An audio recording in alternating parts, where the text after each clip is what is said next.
What's going on, fellas, sports fans? Welcome back to the JJ Sports Talk Show. I'm your host, JJ Jordan.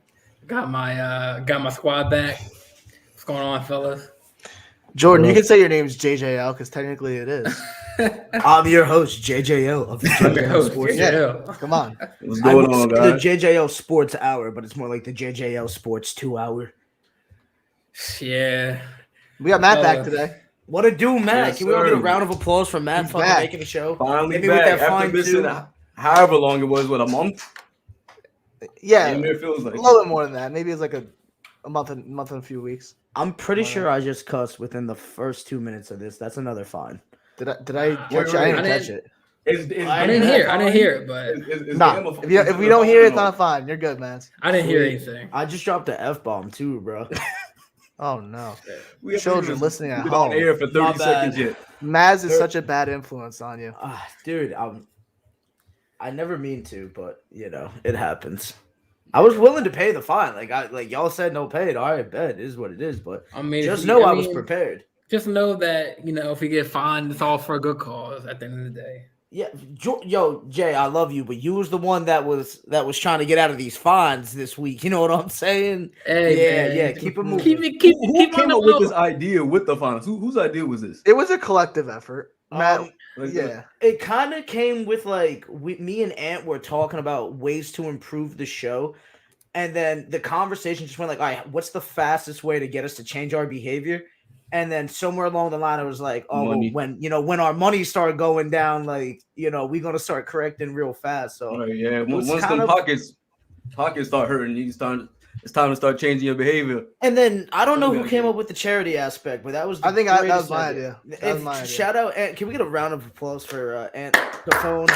What the philanthropy, good citizen. The philanthropy going on right there. Love it. What's up? He's all cocky because he don't have no fines yet. But don't worry, man. I got no fines yet. I've just been a great podcast. That's all right. Host. That's because baseball season isn't around here yet, bro. The second baseball season. The Lockout's going on right now, so All right, guys. Well, fellas, let's get into this. Yeah, let's get into it. We got a lot of topics to discuss in today's show.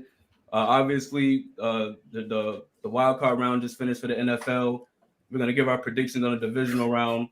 Big Ben played his last game in that loss against the Kansas City Chiefs. And then for the NBA, we got a few trades that happened. We're going to talk a little bit about the Warriors, Bulls, and Nets, how they've been in a slump lately. So let's just dive straight into it. We're going to talk about the wild card review. I'm going to throw it to Jordan. Jordan, talk about just start with that Bengal game, bro. Start that. Do that in order. You still want to start with that Cowboys, man? Are you trying? No. We'll save that one for last. We'll save that one for last. Don't get me going yet. Don't get me going. No. For last. Let's hit these in the games in order, please. First of all, let's talk about the Raiders versus Cincinnati. Cincinnati defeated the Las Vegas Raiders 26-19. I'm gonna throw this one to Anthony. Just tell me, what was your reaction to the game, and did you get that prediction correct? Yeah, I think I got that one correct. If I do remember so myself, I have the predictions from last week. I said 31-20 Cincy. A little bit closer than that, but not too far off. I said 26. It was 26-19. I got 31-20, but what a game, man. That one was definitely the game of the weekend as far as I'm concerned. 49ers Cowboys was definitely out there, but I think the Cincinnati Vegas game was the best game of the weekend. Joe Burrow, man. Whew. These last few games, since that Ravens game in week, I think 15 it was, he's just been on a whole nother level. I think he has 10 touchdown passes since then. 24 for 34, 244 yards and 2 touchdowns from Shiesty himself. I mean, what else can you say? This whole Bengals team, Jamar Chase continuing with his historic rookie season, 9 receptions for 116 yards. And then there was that one little controversial play towards the end of the first half where Burrow was on the sideline and he threw it up to the end zone. It didn't look like he stepped out, but the refs blew the whistle. Ball was called for a touchdown, and they let the touchdown stand. Usually they don't. The rule is if the play's called blown dead, the play is over. So they somehow gave them the touchdown, which shouldn't have been the case. But I do think the Bengals should have had the touchdown in that case. But overall, great game. Came down the last drive. Raiders were a yard short. Man, what a way to start wild card weekend in this NFL playoffs. Yo, you know what's crazy about that game too is that you have a running back in the Bengals in Joe Mixon, right? And you got a running back in Josh Jacobs for the Raiders, and both of them are pretty good. I mean, Joe Mixon having an unbelievable year, and Jacobs is just a hard runner, man. Like I've said it before. I watched him in college a little bit playing for Bama. The kid injured. I think it was like 4 players in 6 plays. Like he's just an animal. He's just a violent runner. No rushing touchdowns in that game. Shout out my boy Junior Rodriguez, my girl's brother. He had a bet for the games to have at least 1 rushing touchdown. Got screwed right off the bat with that one. I was surprised that there wasn't one. I'm not surprised how close the game was. I'm pleasantly surprised how well Joe Burrow played in that game. He looked like an absolute stud. He looked like the real deal. Now, granted, he might have a lot of weapons going forward. And I don't know, like, does that knock a quarterback play, guys? Like, does that, like, kind of, like, devalue it for you? I don't know. But having talent around him? Yeah, I mean, like, does that kind of, like, knock the guy? He looked great. I think he just elevates the guys around him, man. Like, Yeah, Joe Burrow's just a winner. 100%. For sure. He's just a winner. Joe Burrow is everything that Patriots fans thought that Mac Jones was going to be, that Browns fans thought that. Cool with the Mac Jones talk. All right, come on. All right, Whoa. my bad. But everything that the Browns thought that Baker Mayfield was going to be, Joe Burrow looks like a real deal. I see him being a top 10 quarterback in the future years. I see him just sustaining greatness. If they can build up that defensive side of the ball a bit, they're looking like real contenders in the jungle, man. And what was my prediction for the game? You definitely had the Raiders. No, he had Cincy. Okay. He said Cincy 30-20. So you were close as well, Jay. Yeah. So, I mean, it was kind of a slow game to start out. I mean, but then again, second quarter into the third quarter started getting kind of good. I missed that controversial play where it looked like at first glance I thought he stepped out, but he barely was in, made a good throw. And I think it was Boyd, right? Or who caught it? Tyler Boyd who caught it. But, just the fact that, Derek Carr had a chance, to have a chance to come back or get it close. I mean, it speaks volume. And I was telling my y'all that just even though the Raiders, played that game against the Chargers and lost, like I told y'all that overall they had a crazy season with Henry Ruggs, John with Gruden, and I think with another wide receiver who had like a pointed a gun in his post. He's a cornerback. Right, a cornerback. Sorry, I apologize, but like you have to I feel like the Raiders shouldn't hang their heads on the season. Obviously, they didn't win, but any other team, like those are distractions. But like it was a good game. I mean, I picked Burrows. I picked the Bengals. And Burrows, man, he's legit, man. Yeah. Shout out Ray Bisaccia, the Raiders interim head coach, man, coming in. Oh, he's been killing it. He's been killing it. I mean, he's probably not gonna get the job when the Raiders are looking for the next head coach, but I don't think that's his fault, though. I'm gonna be honest with you. I just wanted to bring this up real quick.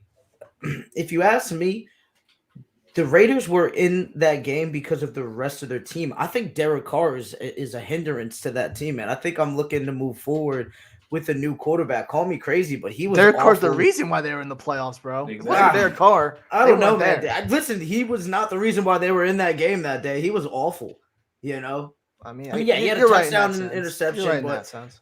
like he just did not look good, did not look comfortable. Now, granted, they have a lot of things going against them, but can't hurt to start looking at some talent. You know what I mean?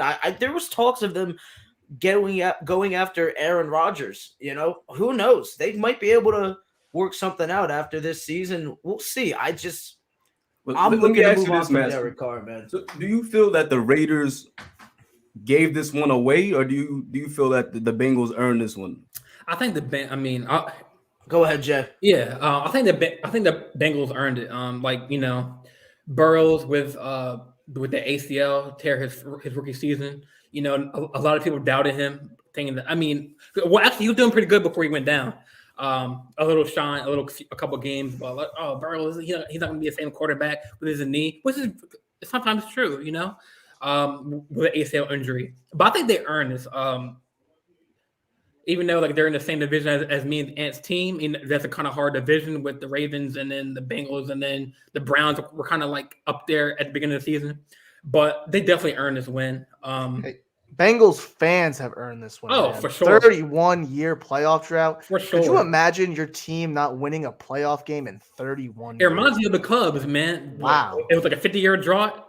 So, I mean, even though it was a longer drought, different sport, but it kind of reminded me of that. Like, the city of Cincinnati earned, like you're right, Ant, the fans deserve that because they've been bad these past couple of years, like post or pre-Burrow with Dalton, with their they had a good coach in what was his name? Marvin Lewis. Marvin Lewis. Yeah, I would say Marvin Williams. Yeah.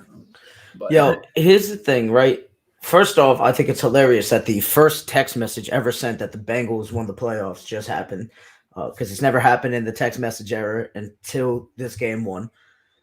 So that's pretty impressive for the fan base. But to me, I don't know, man. I think it's kind of more of I think Joe Burrow and Jamar Chase and the defensive side of the ball. I think they won this game, So I got to say, Cincy definitely won the game. Because they were up against some battles. I mean, like the Raiders held Joe Mixon to a pretty bad game. Joe Mixon had 17 attempts, 48 yards. He averaged 2.8 yards per carry. So that's not great. And Joe Mixon is an elite running back in the NFL. So it was a little closer than I think we thought it was going to be.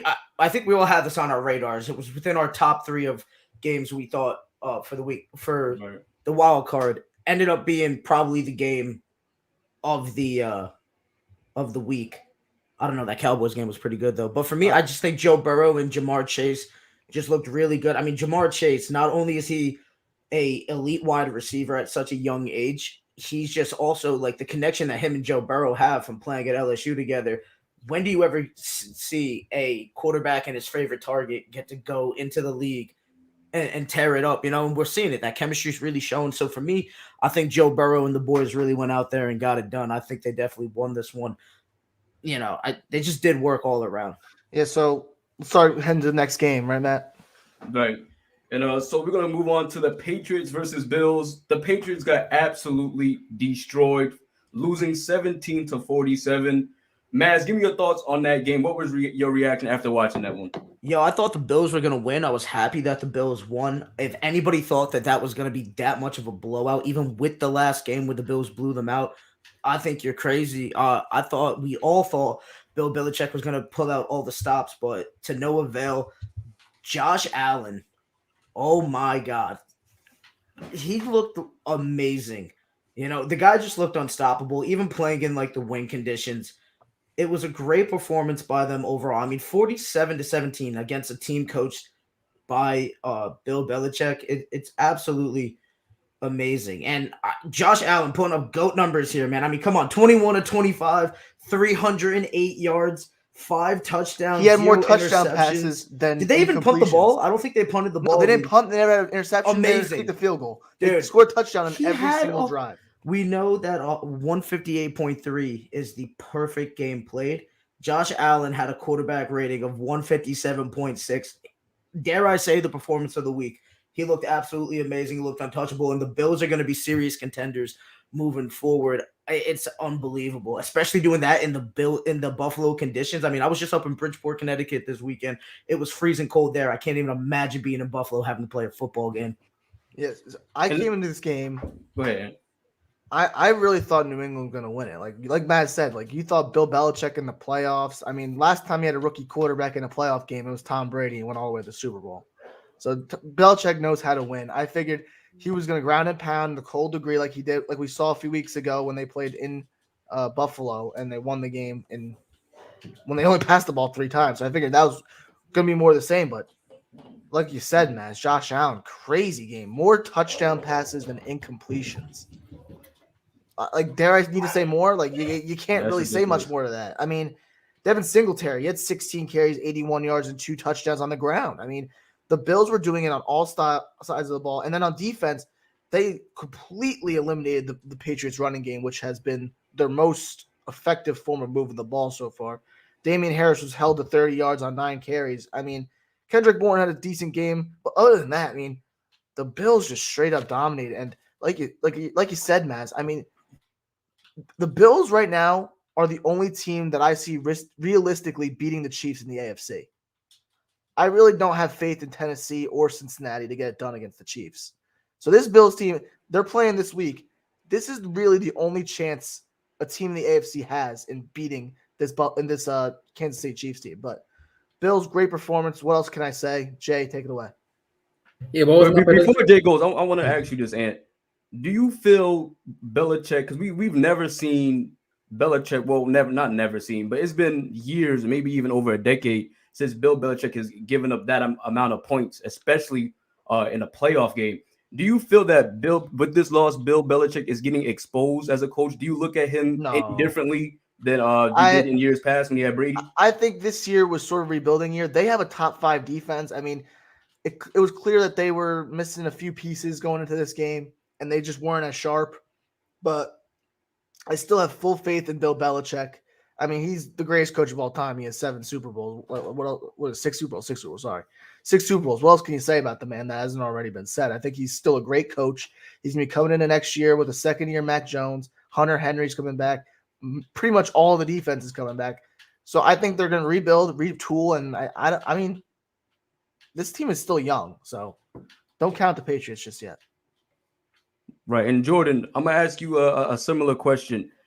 Is this known that Bill Belichick is known to win games, especially in the playoffs with lesser talent? Do you think he's still going to be able to do that even without Brady? Because over the last 2 years, yes, last year he had a lot of players were out with COVID protocol and things of that nature. But do you feel that the years of Belichick advancing deep into the playoffs without the necessary talent around their quarterback, do you think those days are over without Brady? I mean, it's funny you asked that because I've seen that question on like Sports Center and other news stations. And if this is Belichick's like last year, not last year, but like, last couple years of like dominance. And but it's hard to say because like Belichick is known to, shape and mold quarterbacks. And I don't know, like that's a hard question because, Mac Jones, he's still a rookie, just finished his rookie year this year, going to be a sophomore. I call it a sophomore, his second year. I mean, he still has a lot to improve, but I mean, I feel like, they have a good defense, but I think that they need to like get more receivers and get him better, wide out, get him some better, maybe a better line up, a little better line. But I don't know. That's a good question. Like, I hate to say it, but I don't know, man. I can't answer that right now. I can answer that, bro. I think anybody that's coming at Bill Belichick is absolutely smoking crack right now. Like, the guy's the GOAT, like Ant said. He just beat this Bills team with throwing 3 passes, for crying out loud. The guy gets it done. The problem is that they put too much faith in that defense this entire year, and it took its toll. You can only carry that defense you can only have the defense carry you for so long before it starts catching up with you, and teams start picking like, okay, they're really only dangerous on the defensive side of the ball. And Mac Jones is a rookie quarterback. I'm harsh as hell on him, but at the end of the day, he has gotten it done before. But Brady also had some better tools throughout it. They need to just start they need to start attracting bigger players. I think you can't just like rely on like mediocre players and your injuity you can only rely on that for so long. You got to sign pretty much every free agent coming into the season. Remember, yeah, it was like one tight ends, after tight end, like it wasn't Hunter Henry had a great year though. Yeah, it wasn't any like giant names. I felt like it was just things that we're accustomed to seeing. Yeah, but it was just really nothing like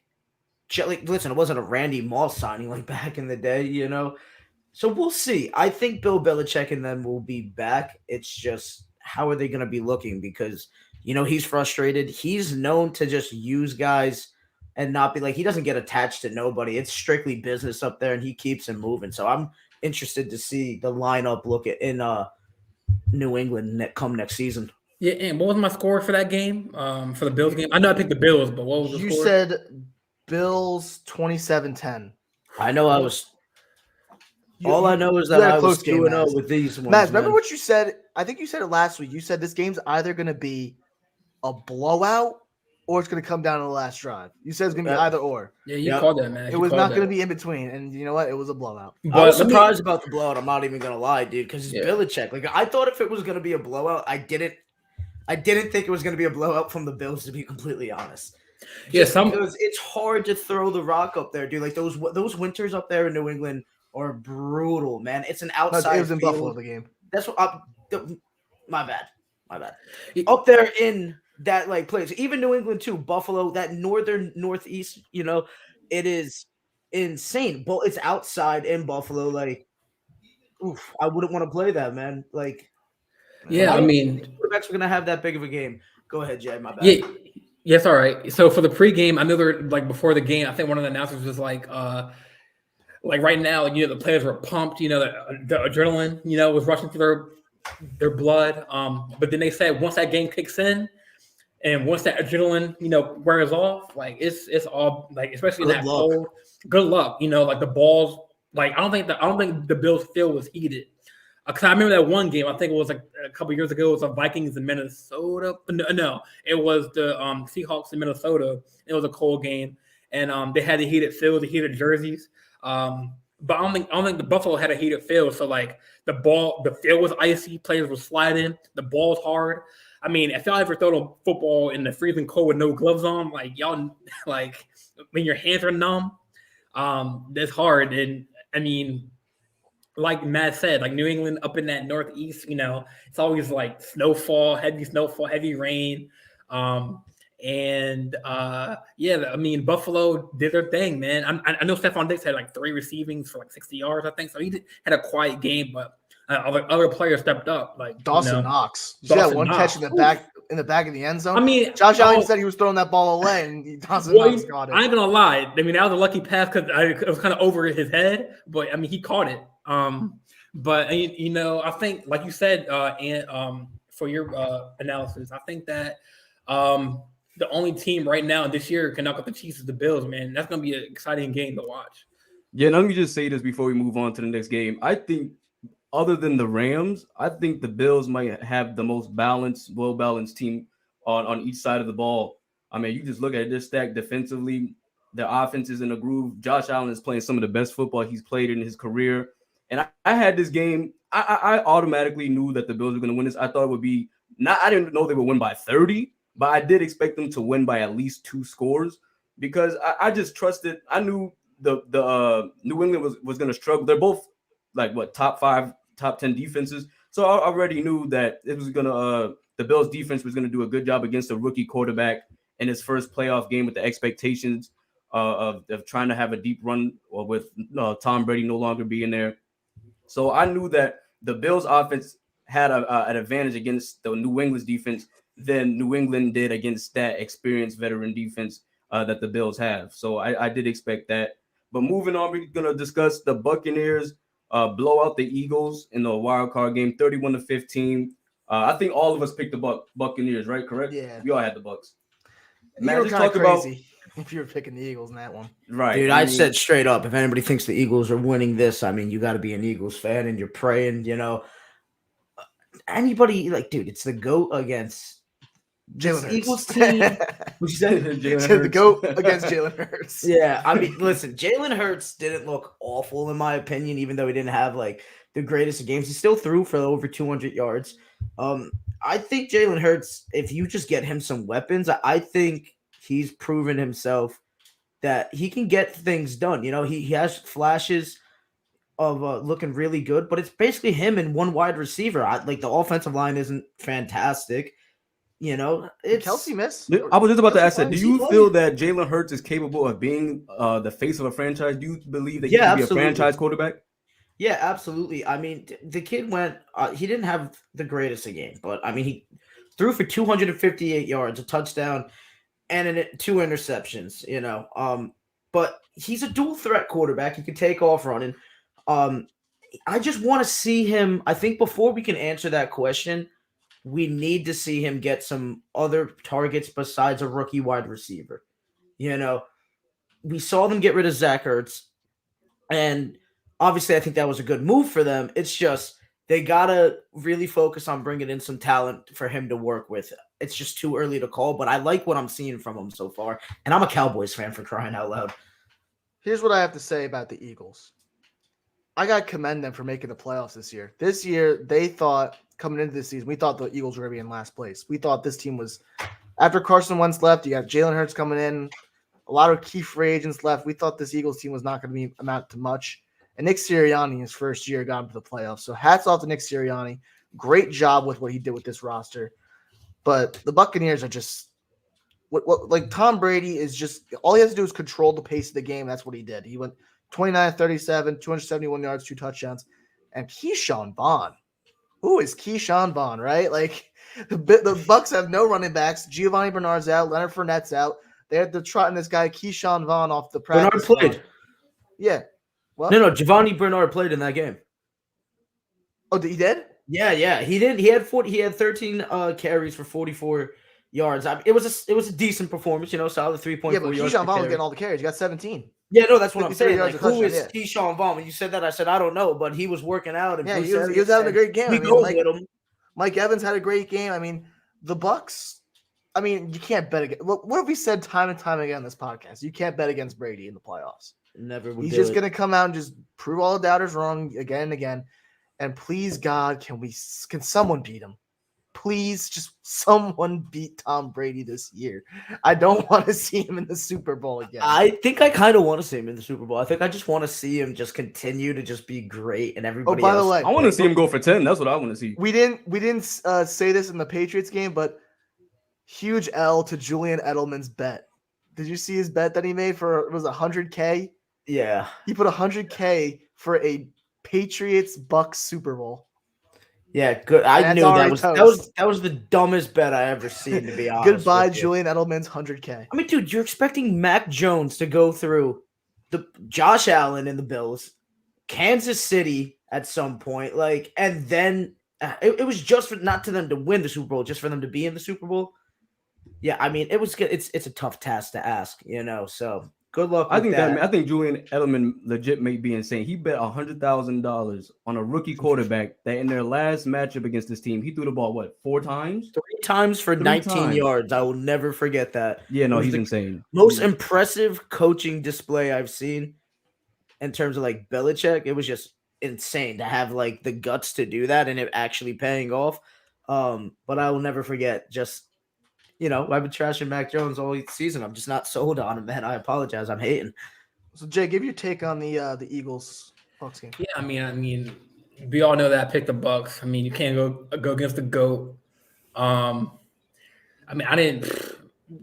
watched the game in my room. I was sitting there laying, and the scores was going up and going up and going up. I mean, like you said, Maz, I do like the fact that you said that Jalen Hurts is still young quarterback.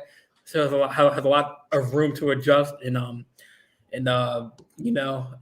he but Tom Brady, man. I mean, I saw on Twitter people were going off saying that he got some calls, the refs made some crucial calls. He gets calls. He's the GOAT. That's what I'm saying. But come on, what do you expect? Yeah, but I mean, there's no excuse. I mean, Tom Brady, you got Mike Evans going off too. Can I ask this question? They don't need AB, man. I just want to know: Do you guys think going against this Philadelphia Eagles team and how beat up it was this season, just in terms of just not having that much to work with on offense and missing key pieces and stuff, trading away Zach Ertz? Do you guys think that Tom Brady could have actually done more in this game? You guys were a little disappointed, or did you do what he expected? Well, he didn't need to. They said they're gonna pull Tom Brady out of the fourth quarter. I guess he didn't want to be pulled out. But it's kind of, I mean, I wouldn't say disrespectful, but I mean, usually usually when you're, destroying a team, with any sport, they put on their second squad in. But I don't think I saw Tom Brady go out. But I know they were talking about pulling him out in the fourth quarter because, I think who's their backup, Blaine Gabbert. Couldn't even tell you. I don't know who it was. Blaine Gabbert. Yeah, Blaine Gabbert. Yep. So I mean, I saw him. He had his helmet on. hit everything on, and then Tom Brady never put the foot off the gas pedal. So, I think he played. I think he played well. I'm looking at his stats: 29 out of 37 on completions, a little under 300 yards, 2 TDs, no interceptions. They had 14 points. They had 17 points rather in the first half, 14 points in that third quarter. I just think they took the foot off the pedal in the fourth. I think they had a sizable lead. They didn't feel pressured. That's why they got outscored 15 to 0 in that fourth quarter. So I think he did what was needed. He did what I expected him to do. I knew Philly didn't really stand a chance. I knew they were just happy just to be there. So that's pretty much what I expected. But let me ask you guys this, and Matt or Anthony or whoever wants to pick this up can pick it up. How do you feel about the Buccaneers defense? Because in the regular season, they haven't lived up to the performance that they did last year in the playoffs and in the Super Bowl, especially against Kansas City. But they have, over the last 2 games, they really upped the energy. Do you feel this defense is good enough to for the Buccaneers to get back to the Super Bowl? How are you guys feeling about the Buccaneers defense and their pass rush? I'm fine with it. They're not healthy. Yeah, they're all back together. Shaq Barrett's back. Levante David's back. Devin White's back. I mean, Jason Pierre-Paul, Antoine Winfield. They got a great defense. It's definitely one of the better ones we've seen in the last few years. And if they could just hold the teams that they're playing against to under 20 points, I think Tom Brady can do the rest. I mean, do you think the loss of Richard Sherman is going to hurt them in the long run on this journey in the playoffs, or you think Richard Sherman not being there is not going to impact them? Richard Sherman's a 37-year-old corner. He ain't going to do much against. They were thinking about moving him to safety. I know they were talking about. They mentioned him playing safety since he's a lot slower now. He's very smart, knows how to jump routes a lot. I mean, it's great to have a aged veteran DB in the playoffs, but I mean, this team's already they played a whole Super Bowl run together, so they know how they play, and they're just a great defense. Fellas, I mean, listen, you got coming up the middle, you got Ndamukong Suh and Vita Vea, and then Jason Pierre-Paul and Shaq Barrett. I mean, that is a scary front line, man. Like, that is. I think that maybe they might have been coasting a little bit. They've been dealing with some headaches internally and stuff, as already hinted at, like the AB. I think just now, like, they're going to start really pouring on the gas, and I wouldn't doubt it if Tampa Bay's in the Super Bowl. This is definitely going to be an exciting matchup for them moving forward. And who do they got next, man? Is it Tampa's got they play Los Angeles? The Rams. Yeah, that's going to be a good game, dude. I'm excited for that. Possibly game of the week for next week. But I just think Tampa Bay, they just have so much talent at so many places. Granted, they got some injuries. I think Godwin's out for the season. But they still got Mike Evans. They still got Gronk. They got a solid front on defense. And they got the GOAT. I'm not afraid for them, And as we just said, the kid Vaughn just coming out of nowhere and really stepping up for them. They're going to be just fine. But all right, so let's move on to this Dallas Cowboys game. I'm most excited to talk about this. Maz, we did mention Maz may have his own segment in the future where he just rants. I'm gonna let you get this off your chest, man. The only Cowboys fan on this show. What was your raw emotion as soon as that game ended? Here we go. Get ready. Everyone go on mute. Everyone go on mute. Get y'all's popcorn ready. And I'm gonna take it once you finish. There's a lot I want to get into, but go ahead.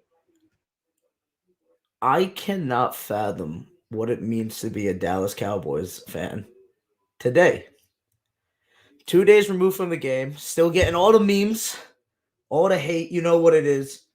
And I cannot believe I'm sitting here. We lost to Jimmy Garoppolo and San Fran. I mean, like, listen, we knew it was going to be a close game, right? We knew it was absolutely going to be a close game. I had it for game of the week last week, I believe. Maybe I was just a little hyped because I'm a Cowboys fan. But listen, at the end of the day, we gave up 169 rushing yards. Absolutely abysmal after we've been a great defense and we got ran all over the place. We gave up 5 sacks. How about that patented offensive line looking like absolute dog water and just getting Dak running around for his life? I'm surprised Dak's even standing right now. Dak did not look fantastic. We completed less than 60% of our passes, but you know what? And the offense too. I mean, running for 77 yards. 14 penalties. Are you kidding me? 14 friggin' penalties. Find me, I don't care. 14 penalties in the game is absolutely abysmal. And the fact that we were even in that one with those penalties and the way we were playing just goes to show that we really lost that game ourselves, shot ourselves in the foot. I'm still not sold on Jimmy G. And Dak didn't have a great game, but Dak looked pretty good at times. I'm not going to lie. I don't think we lost that game necessarily because of Dak. I just think every time he dropped back, somebody in San Fran, they have a great pass rush, is on top of him. I mean, Nick Bosa goes down, and we're still getting pressured all over the place. And don't even get me started on that late drive where they have him go for no timeouts, and Dak's running. It doesn't get out of bounds. Tries to spike the ball. The ref gets in the way. I get the ref needs to touch the ball, but damn it, get out of the way. And Dak just spikes the ball with the time freaking running out. Absolutely abysmal play call there. I don't care. Like the average NFL play takes 6 seconds. All right. There's 14 seconds left on the clock. Do the math. That's averaging out. You got about 3 chances to go at the end zone. Why the hell aren't we passing? After passing got us down there on that drive, Dak starts coming alive. Even the series before that, where Dak was getting hit and just threw that bomb, that was almost caught. I mean, granted, it wasn't, which, kind of sucks, but I mean, he threw it to Wilson. Wilson got hands on it, but it just wasn't good enough. And said Wilson, had a decent game. But overall, I'm blaming the line. I'm blaming the penalties for the loss. I'm not really blaming Dak. I don't know what the hell we do moving forward. We have pieces all over the place. I'm not really looking to move anybody. Is it a coach? I don't think Mike McCarthy's going anywhere. I think he did a pretty good job this year. I mean, we went, like 11-4 going into this game. And it's just, we started slow. The offensive line got blown off the hinges. And I just can't stand being a Cowboys fan, because now I'm sitting here. We should have won that game. I don't care what anybody says. We should have won that game. And I'm freaking heartbroken, man. Go ahead, Matt. Let me see. What does Stephen A. Smith always say? What is his phrase? The Cowboys are an accident waiting to happen. I try to tell my cousin this because my family is a huge Cowboy family. Like they love the Cowboys since like the 90s when they were actually had good playoff runs. No shade there to UMass. But they are really an accident. No matter how talented they are, they seem to lose games that they really should win. They get in their own way, all right? So I want to say this. Dak Prescott 1-3 in his last playoff game. Oh, I think we might have lost the internet on Matt a little bit there. Matt, can you hear us, buddy? I can. You guys, am I coming through still? Yeah, you just came back. I don't know what happened, but you were going in on Dak. Go ahead. Okay, so what I was saying is I don't think he played horrible, but did he play well? No. He had 7 points throughout 3 quarters. Yes, the 49ers pass rush is the reason for that. But let's not act like Dak isn't known, and especially in the regular season, for getting his team in a huge hole and then trying to dig them out in the fourth quarter, because that's exactly what happened. All right, like I said, 7 points. They were down like 16 points and going into the fourth, and then he did try to bring them back, but it was too late by then. But there was so many. Everybody is held responsible, because I seen on First Take, it was like, who deserves the most blame? Is it Coach McCarthy? Is it the offense? Is it Jerry Jones? Everybody literally needs to take responsibility. Jerry Jones for even hiring McCarthy, who was carried by Brett Favre and Aaron Rodgers. We're just seeing it play out and unfold in front of us. I don't believe he's a good decision maker. He's not a motivator. I don't see the confidence. He doesn't rally the team around him. They couldn't stop the run and couldn't run the ball. As you mentioned, the 14. How do you have 14 penalties at home with the hype that was surrounded by this team? That's how lackadaisical you guys come out and unfocused you guys are. 14 penalties. And CeeDee Lamb, I don't know why he only had 1 reception. You have your best upcoming receiver, Shut 1 down. Reception for 21 yards. I don't understand that. They were 35% on third downs. No one played well. I guess the defense did decent. I mean, 23 points. They didn't get blown off the field.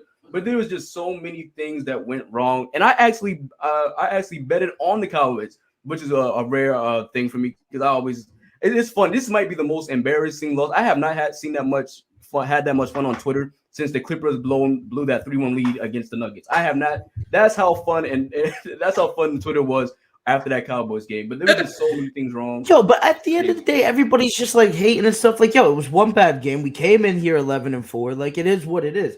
But that's why you guys came in 11. You guys haven't had that. When was the last time you had that record?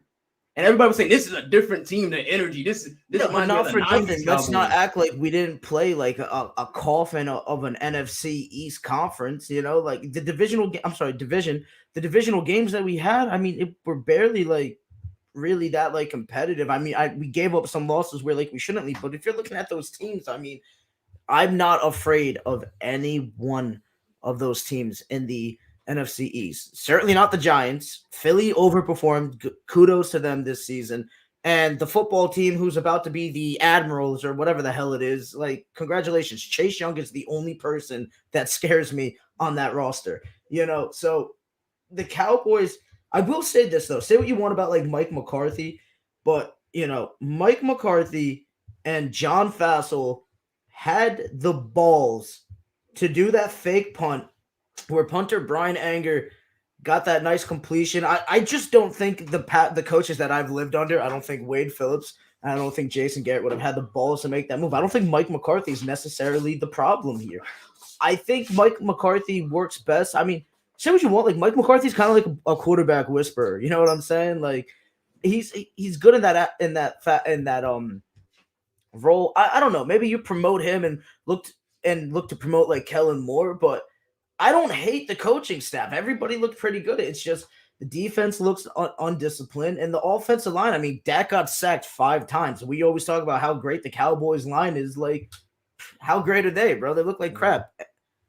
I'm gonna get Jordan in here. Jordan, what was your reaction to the game? Did you predict the Cowboys to come out with the W? Can you go back to the paper yet? We all did because we all predicted the Cowboys. Yeah, thanks for that. That's why we lost. We jinxed so I know we don't we try not to promote other networks, but yeah, like you have to admit Nickelodeon, like they were clowning that game, like the whole game. Dak gets the MVP, baby. Yeah. First it was Mitch, and now it's Dak. But listen, man, like I'm looking at the stats. I mean, Dak went 26 for 43 he had 254 yards and 1 touchdown, 1 interception. But Elliott, man, like he had 12 carries for 31 yards. Like, how you gonna be put into an elite, like to that top 5, top 10 running back if you can't, get 31 or 31 plus yards, man? Like it's unbelievable. And but you have to head to the 49ers because they got like my boy, that's an up-and-comer, Brandon Ayuk. He is nice, man. We got my boy Juziak from the Ravens, former fullback for us. He's going off. But there was a couple plays where, where Garoppolo threw an interception and they had a chance Cowboys had a chance. And like they had a chance at the end of the game, the clock ran out. But it is what it is. Cowboys. Real quick before we move on with this, bro, can we please just talk about how Dak Prescott played a better game than Jimmy Garoppolo, for crying out loud, and we still lost? Like, Jimmy G, you will never convince me that guy is good as a quarterback. He's just the 49ers running game under Shanahan has been very good these last 2 years. Absolutely. Give Shanahan an actual quarterback. Look what he could do. I mean, the fact that you got Trey Lance to come in. We'll see what happens. But the fact that we all saw Dak not have a great game, the fact that Jimmy G put up even worse numbers. I mean, at least Dak threw a touchdown, for crying out loud, and it was a beautiful ball to Amari Cooper that beat that receiver. But, I mean, Jimmy G is not the guy, and the San Francisco 49ers would be so much better if they would just move on from the guy. Right. And so let's move on to the Steelers-Chiefs game. I think all of us picked the Chiefs, so let's not spend too much time on this. It wasn't. Yeah. Yeah, and give me your take on that. What was your reaction to that game? Yeah, I watched a little bit. I was tuning in and out. I mean, the Steelers played really good to start that game. I think they got up to a 7-0 lead to start. I think who scored that first touchdown? I believe it was Deontay Johnson who scored that first touchdown. I think so. Yeah, so Steelers got out to a quick start, 7-0, but then you can't hold that Chiefs offense down for long. I mean, the Steelers defense did what they could in that first quarter, but after that, Mahomes just unleashed. 404 yards, 5 touchdowns, and a pick. Shout out to Jerick McKinnon. I always loved Jerick McKinnon. He had a great game, 12 carries, 61 yards. Kelsey was going off. Just the Steelers just got outplayed. And Ben said going into the week they had no chance, and they really didn't. I told you just before, the Bills are really the only team in the AFC right now that I can see somehow beating this Chiefs team. This Chiefs team's rolling. We all thought they were done. They've been on a hot streak since week 10, since they beat the Packers.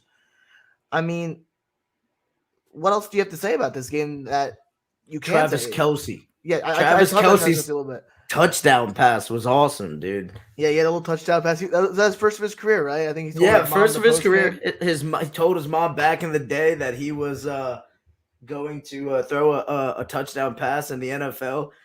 Said it took him 9 years. That was cool that they had like his mom interview him after the game. That was really awesome.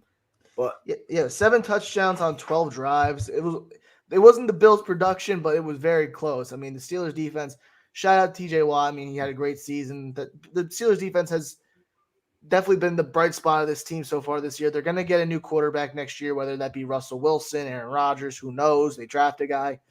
But, yeah, I mean, they looked their way in the playoffs. The few teams lost. The Colts lost to the Jaguars. Steelers just sort of stumbled their way in. And you know what? They gave a good fight for a quarter, but the Chiefs have been too good this season. I'm going to tell you, I think Ben Roethlisberger actually surprised me a little bit. I thought Ben was going to play a lot worse than what he did. Like, they didn't lose because of Ben. They just lost because they were the much worse team. I didn't even want to see the Steelers there to begin with. I think we all would have much rather seen the Chargers make it into the playoffs. I would have loved to seen the tie between the Raiders and the Chargers, but I mean, come on, we're not surprised. I'm surprised Pittsburgh put up 21 points, to be honest with you. All right, so Matt, I want to ask you, what are your thoughts on the Steelers' future? They have a lot of young pieces. Obviously, this is Big Ben's last year. We're interested to see if they draft a quarterback or if they try to bring somebody in. They're in a really tough division. You got the Ravens, the Bengals, even the Browns. Even though they kind of fell off this season, they still have potential going forward. What are your thoughts on their chances in the future of making a playoff run and just the team in general? The defense is fine, man. I mean, the defense has been pretty elite, especially with TJ Watt. I mean, TJ Watt going to be the defensive player of the year. He was an animal this year. Would have loved to see Michael Parsons get it, as we've already talked about, but nonetheless, here we are. Ben, I think he's hanging it up. I don't think he's going anywhere. I don't think he's going to like a different team. I think he's going home, calling it a career, and it was a pretty good career. I mean, 2 Super Bowls, right? Big Ben was pretty solid, man. Top 10 quarterback most years that he played. Shout out Big Ben. But for me, Mason Rudolph ain't the guy.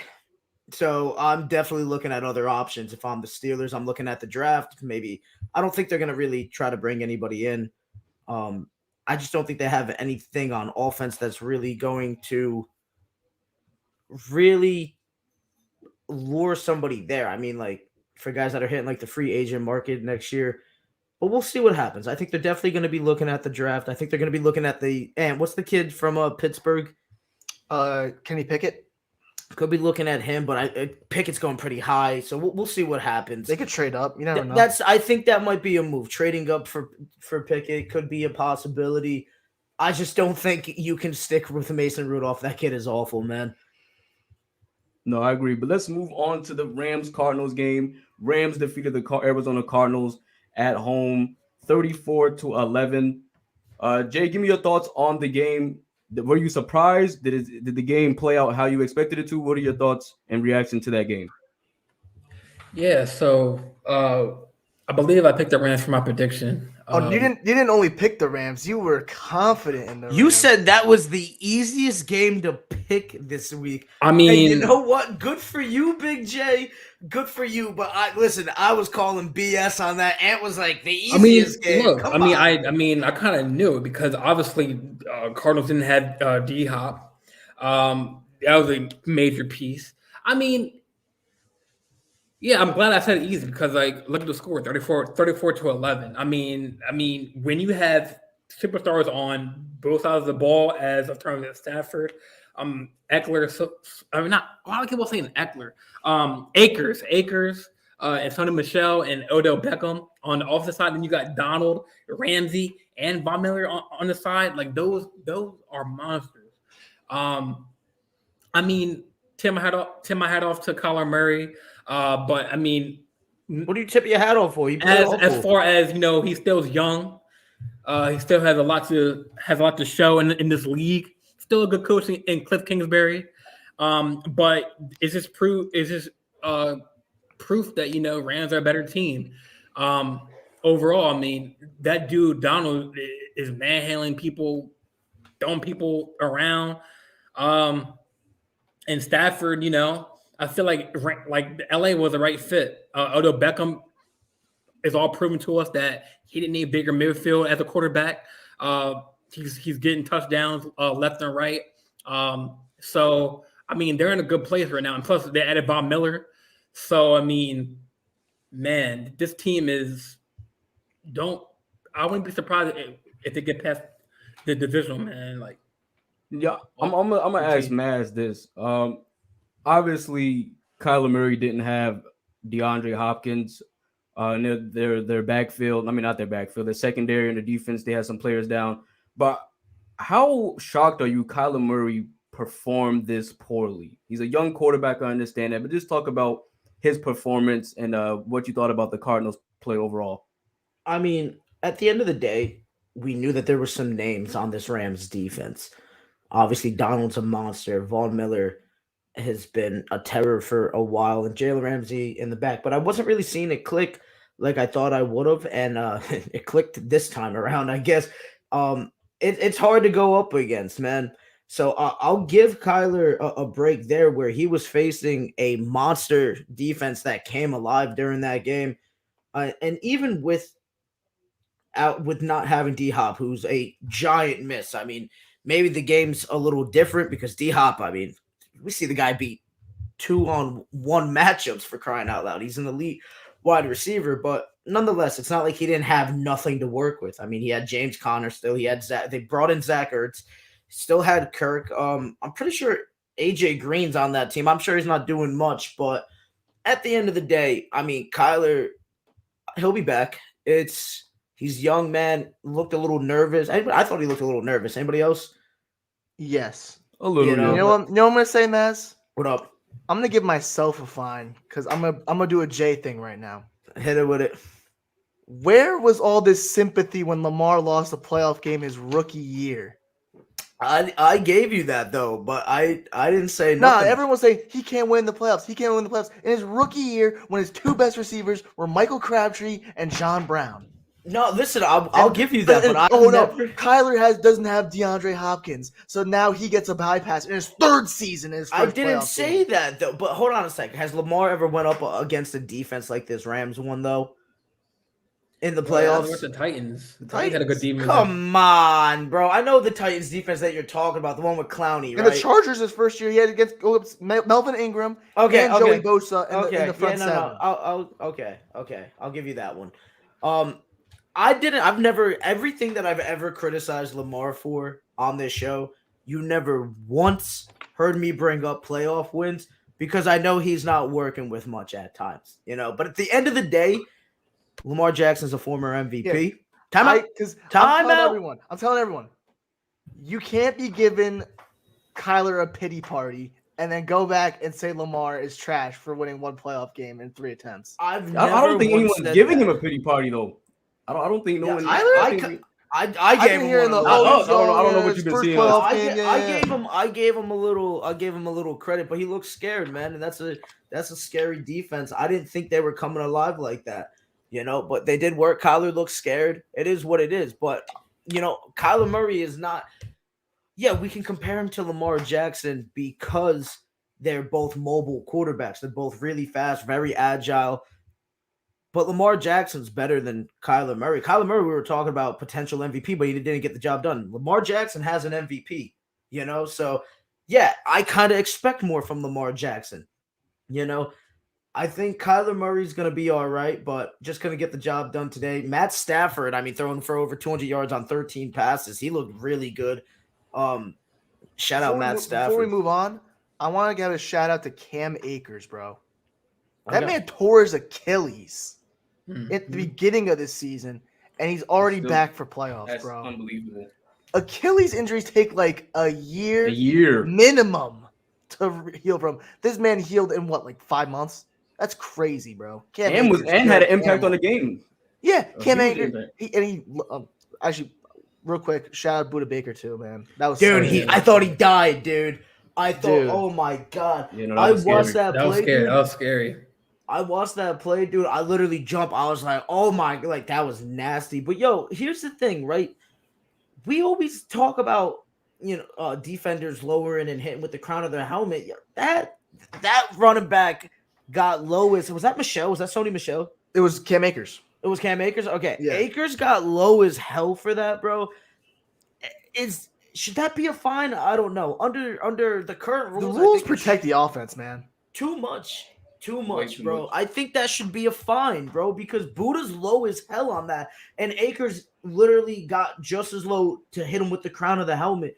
I don't know, man. I feel like that could be, I don't know. I want to see the game be violent, but I'm sick of the defense getting hindered at every moment at times, So to me, if you're going to give it for helmet to helmet, he legitimately initiated that helmet to helmet all day. It wasn't just like a little accident. Like, Akers got low as hell for that hit. I don't know, man. It was a crazy hit. I was nervous for Buda, man. He got stiff instantly. That was nasty. Yeah, I'd be lying if I said He that's is why up I and- love this. He's been up and walking around too. He's good. So shout out Buda Baker.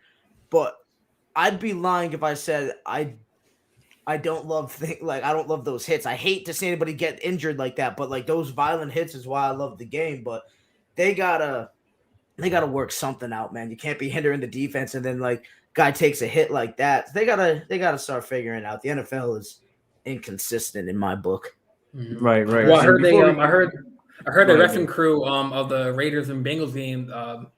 They're done for the season. Yeah, I heard that too. That refing They crew had that, too many mistakes, man. mistakes, Like you know? that was all over the place. and they were on path to do the Super Bowl, but I guess refs are judged on like a They get scale. graded, and you know So what? they're almost there, but I'm glad to hear that, man, because too many times these refs get away with stuff with with calls that cost the game. We know that there's been scandals with refs in the past, and I'm not saying that anybody's like being dishonest or anything. They're human and they make mistakes, but they need to be held. The Saints and Rams game a couple years ago. Yeah, dude, with that no call. They terrible. legitimately need to be held accountable, and I'm not saying that like they don't make. I mean, they make good money for the average person. They're not making that much compared to the NFL. I think they make like $150,000 a year, something like that. Could be wrong. But here's my thing, yo, right? I've said this before and I'll say it again. Those refs were awful. I'm glad that they're not going to be at the Super Bowl. And finally, put them at the press conference afterwards. I want to hear these guys get torn up just like the players get torn up, man. No, I definitely agree. And before we move on to our predictions for the divisional round, is it me or does it seem like Kyler Murray's, I don't want to say his height is an issue, but that may be a factor into it. But it seems like he always starts to wear down towards the end of the regular season. We see them get off to these amazing starts, these hot starts. And then around the 10th game, He was hurt though. Yeah, that's what I'm saying. These knick-knack injuries. It seems that towards the end of the regular season, he's always beat up. Do you guys feel that may be a concern for like future seasons from Kyler? I think they just need to do 5'9".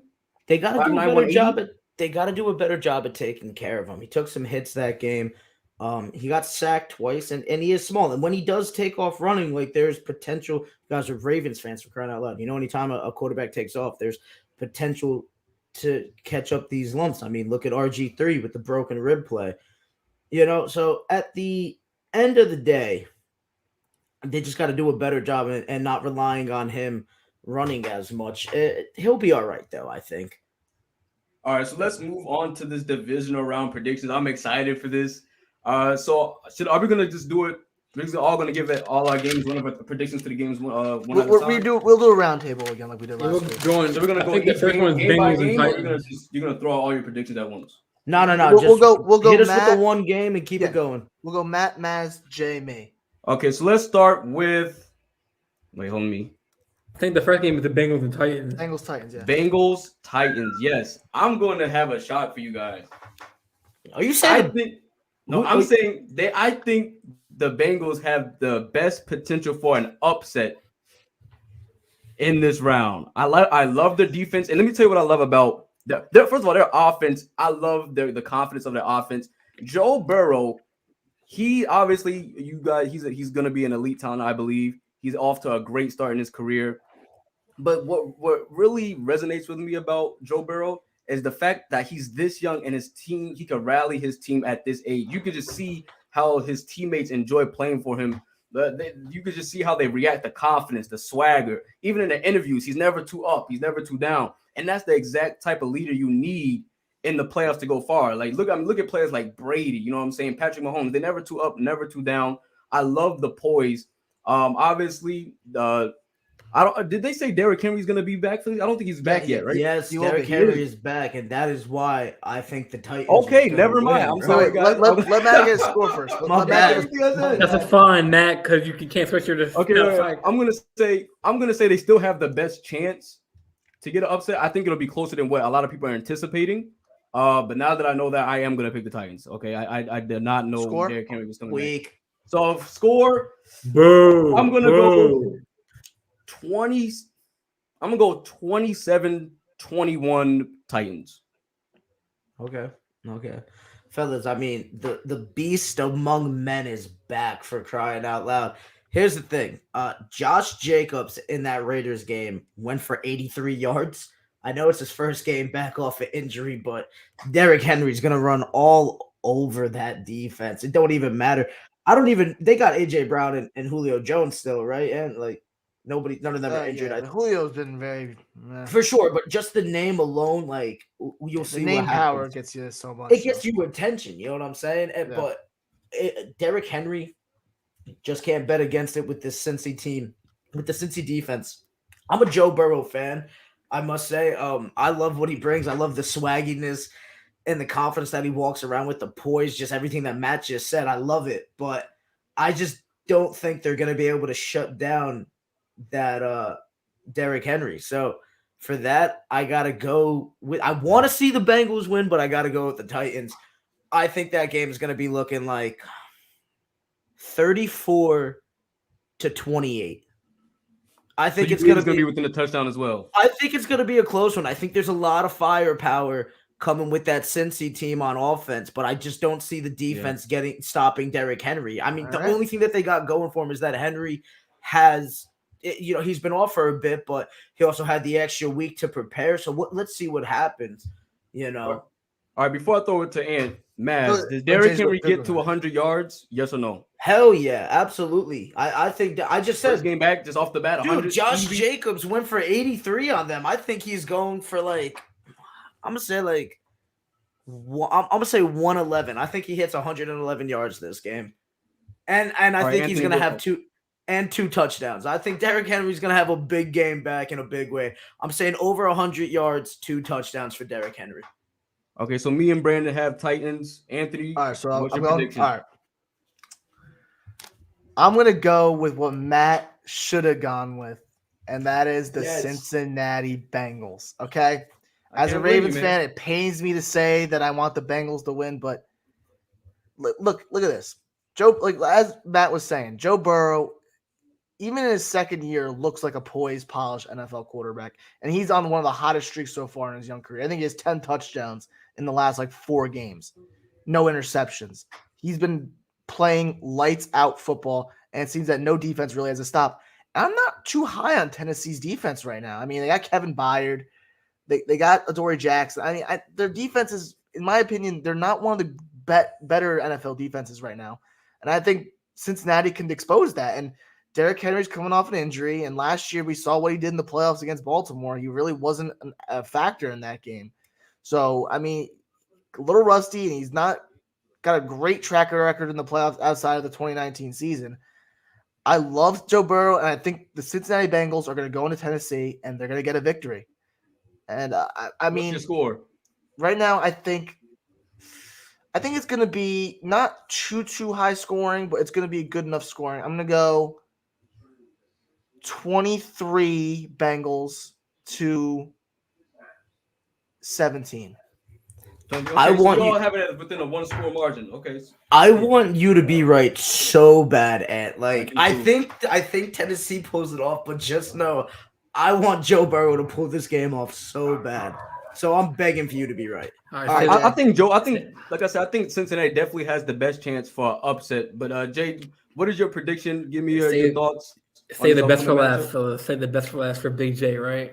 So, I mean, This man gets a date and he's been walking around swaggy, man. Keep coming at me, see what happens. Man gets a fade, don't know how to act. huh? I said my What? man got a fade and don't know how to act. Shit. Hey, that's a fine, but That's a fine. man, I'm looking good, man. I got the beard shaped up. But anyways, I mean, Matt, I'm gonna pick the Titans, but you started off right, man. I like Burrows, man. Good composure in the press conferences. Cool, calm, and collected. Doesn't get too high on himself. He's like, look, we beat the Raiders, but it's on to the next game. But just the fact that I think Titans have an overall better coach in Mike Vrabel because he's gonna pull his team together, his defense, and not just the myth himself, like Matt said on our podcast, the dude that manhandles people on the line, like through the defensive line. He makes men turn into boys. But we forgot AJ Brown. We forgot Julio Jones. You know, other key factors. I'm not sure if he's still hurt or he's back or No, not. they're both in. So I mean, What you mean we forgot? I just mentioned them in my take. Where's my love? See, this is what I'm talking about. I get no love around here. No, but yeah, I had the Titans winning, and the score. I mean, the score is going to be 30 Titans, 20 Bengals. You said 30 Titans, 20 Bengals? Yeah. Yes, Okay. sir. Yo, listen, the Vrabel thing, we haven't even talked about Vrabel. I mean, that's the potential coach of the year award. He's been getting it done with AJ Brown goes down at times. Julio Jones goes down, not looking great. They were winning games without Derrick Henry. I mean, listen, yeah, that's a good take right there, Jay. I forgot all about Vrabel. And Tannehill. Look at Tannehill himself, man. I'm not really sold on Tannehill, bro. I mean, I was on the verge of picking the Bengals to win because just the fact that the Titans had so much time off. You know, Bengals are coming off a win, but you had to give it since the King Henry's back, man. I mean, I feel like that's the factor. But I was like on the fence of picking the Bengals because of that, like they sat out for like a week or two. But I mean, I think Vrabel and Tannehill and all the boys. I mean, I think they're gonna win it. Let me ask. I'm the only Bengal. Come on. Right. Listen, the last time me and Jay had picks together, we won, you know. So that's a shame, man, because you're a Ravens fan, so shame on you, man. You was about to pick him. Get out of here with that shame. That's a fine, Ant. I can't believe you. I was about to pick him too, man. That's a 10. I want to find for Big J for not being. That's a 10. But I love Joe. I love Joe. I cannot root against Joe. I love that guy, even if he is a Bengal. Let me ask Anthony this: on a scale from 0 to 10, what is your trust in Ryan Tannehill, if you have any? Do you how capable do you think he is of initiating the offense? A 4. A 4? He's very inconsistent for my liking. And for a Super Bowl quarterback, you need to be consistent. And I mean, in the playoffs, he's had his games. I mean, look at the Ravens game, and then I think he had a great game against the Patriots that in the 2019 wildcard round. He's had some good playoff performances. He's had some great performances this year, but he's also had his duds, man. I mean, I owned him in fantasy for a little bit. I know the struggle that he was going through, man. So, I mean, I'm not totally faith in him, but he could definitely have a great game. So, I wouldn't pull it out of the question. Do you guys that they're going to be do you think the Titans are going to rely heavy on the run since Derrick Henry is just coming back? Do you think he'll get 25 plus carries and they'll use that play action to throw off the defense? Or do you think they're going to raise their level of expectations for Ryan Tannehill? I think you need to because I'm telling you right now, like I've said this for Ryan Tannehill is like the pinnacle of that Jimmy G kind of guy. You know, like it's like Ryan Tannehill up here, Jimmy G right below him, in terms of talent, and then like Jared Goff right there. Like those are all quarterbacks I think you need to establish the run, set up the play action for. They're all the same guy to me, just there's clearly levels to this. And yeah, you could say Jimmy G's been to the Super Bowl and Tannehill hasn't, but I mean, listen, his team in San Francisco was doing work. This is Tannehill's. I don't want to say it's now or never, but it's looking like kind of now or never. This is his best chance. They need to establish the run, otherwise they're not going to be able to do much. And even that's with an elite wide receiver in AJ Brown and a legend in Julio Jones, but Julio not what he used to be. And I love Julio, but we'll see what Quintorris can do. I mean, man, I'm glad you said the play action because not only can the myth, the legend, King Derrick Henry can run the ball, he can off the play action, he can catch the ball and destroy it too after run after catch. So I mean, hey, they got two versatile weapons, and Derrick Henry, he can run it with the ball in his hand with the carries, or he can run up the rack yards. So I mean, Matt's already answered this. Do you think Derrick Henry gets? My man, I didn't mean to cut you off. Do you think Derrick Henry gets 100 yards, bro?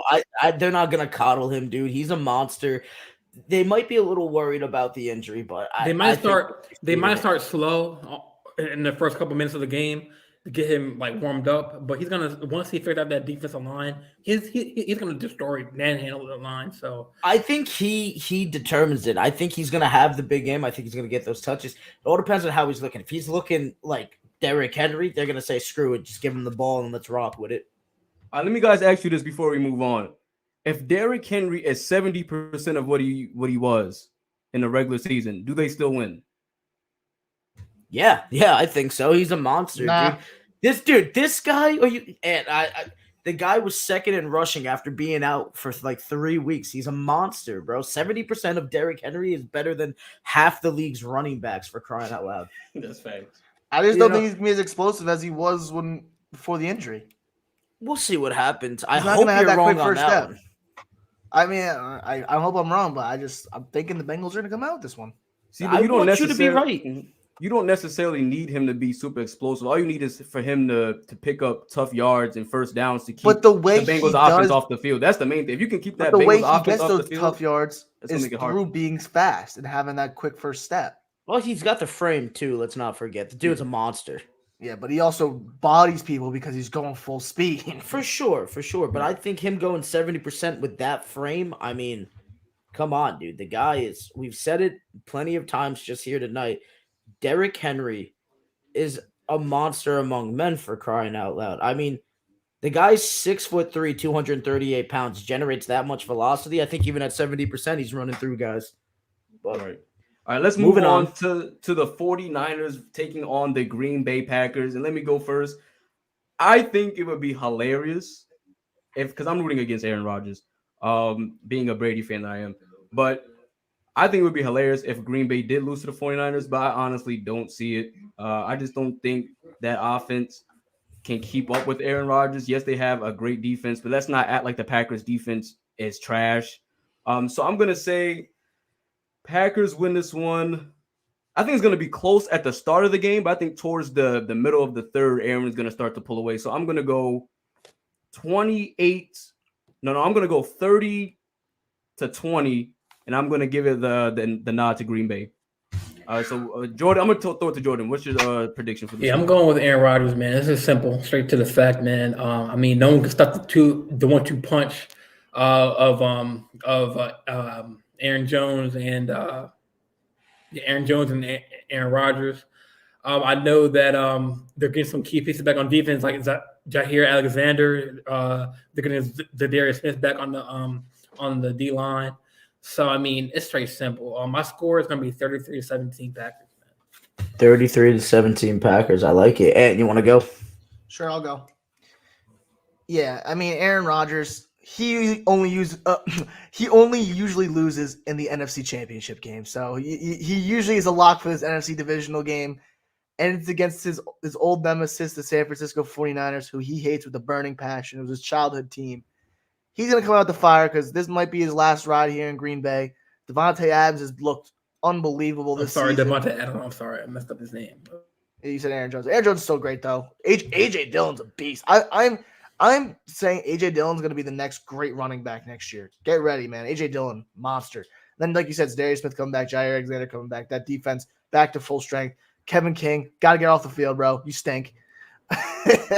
And another fact, and before Maz goes, another factor is that Jimmy Garoppolo, they're going to be in Green Bay. We're going to be like what, 2 degrees, 3 degrees. I was just about to bring that up, man. My bad, man. It's the you're good.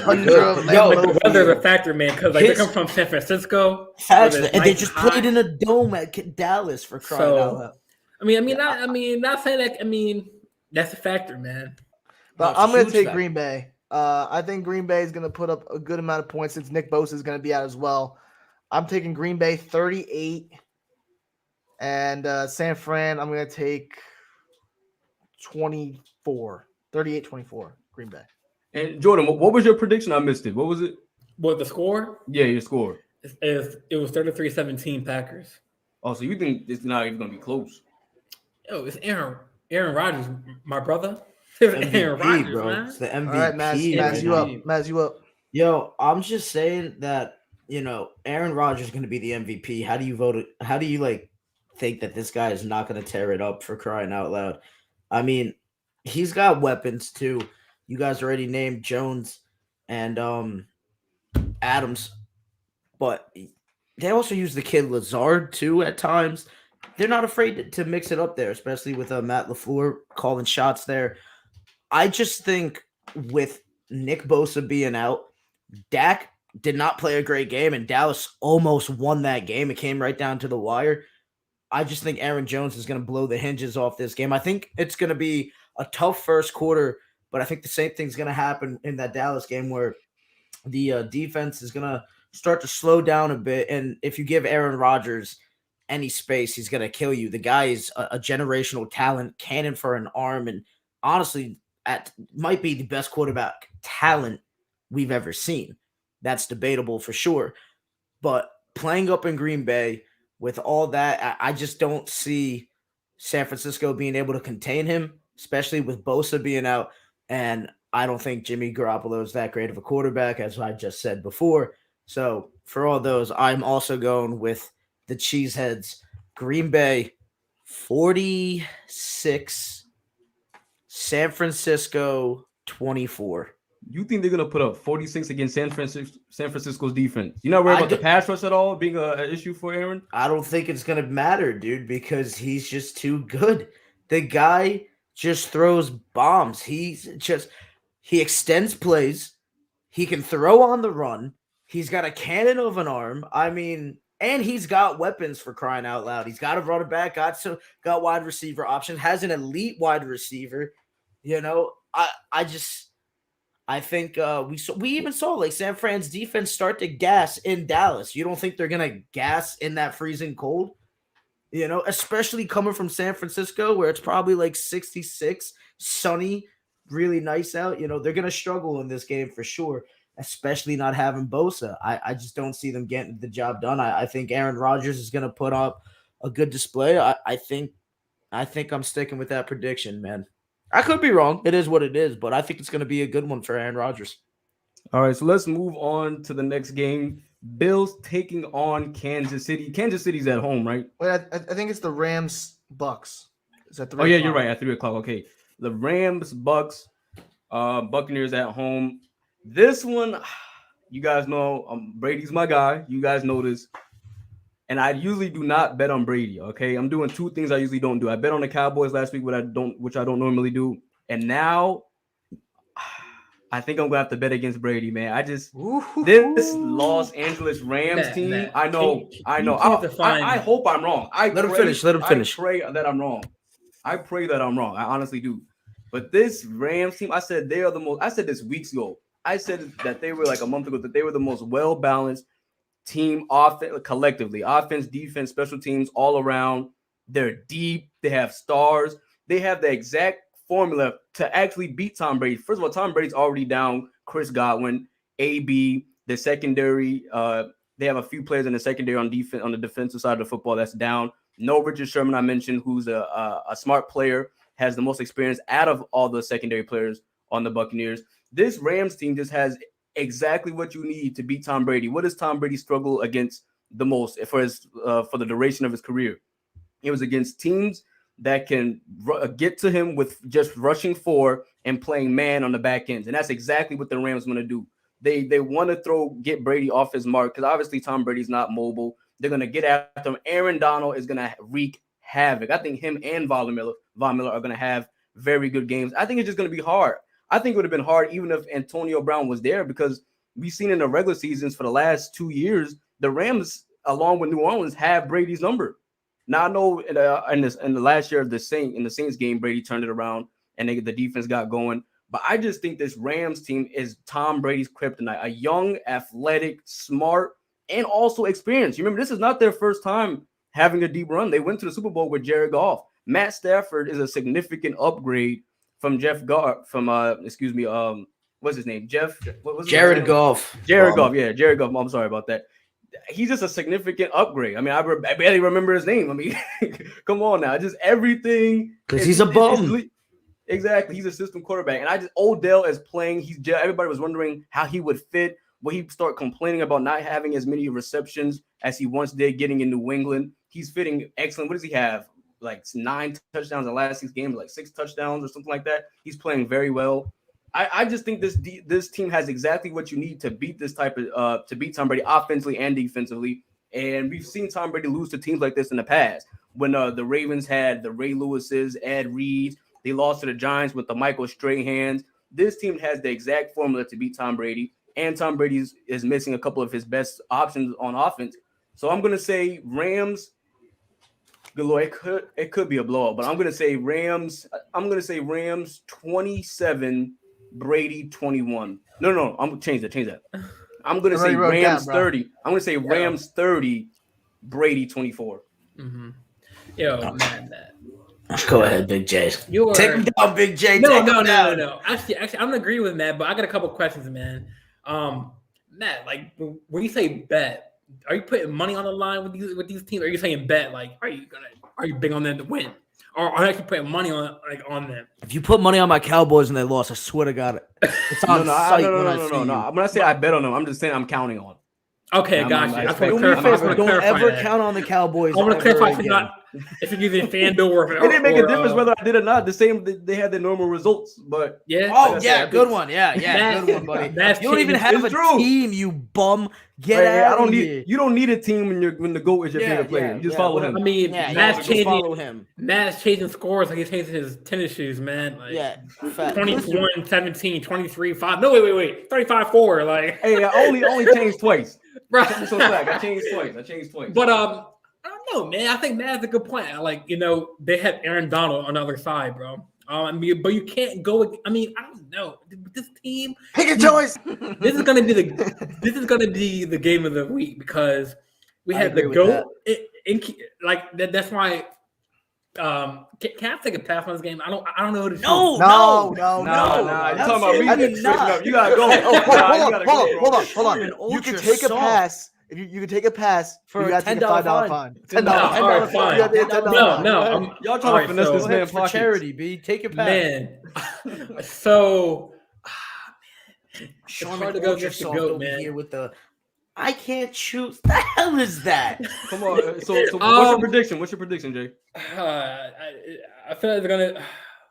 I'm not thinking of the Patriots. I mean the Buccaneers, man, because it's a GOAT, but it's gonna be close because they got, like I said earlier, they got 3 studs on the defensive side with Aaron Donald, with Von Miller and Ramsey. But Matt had a point because Brady's missing his top targets, but you can't do that against a top defense like with Ramsey. But I might have to go with the GOAT, man. So it's gonna be close. It's gonna be.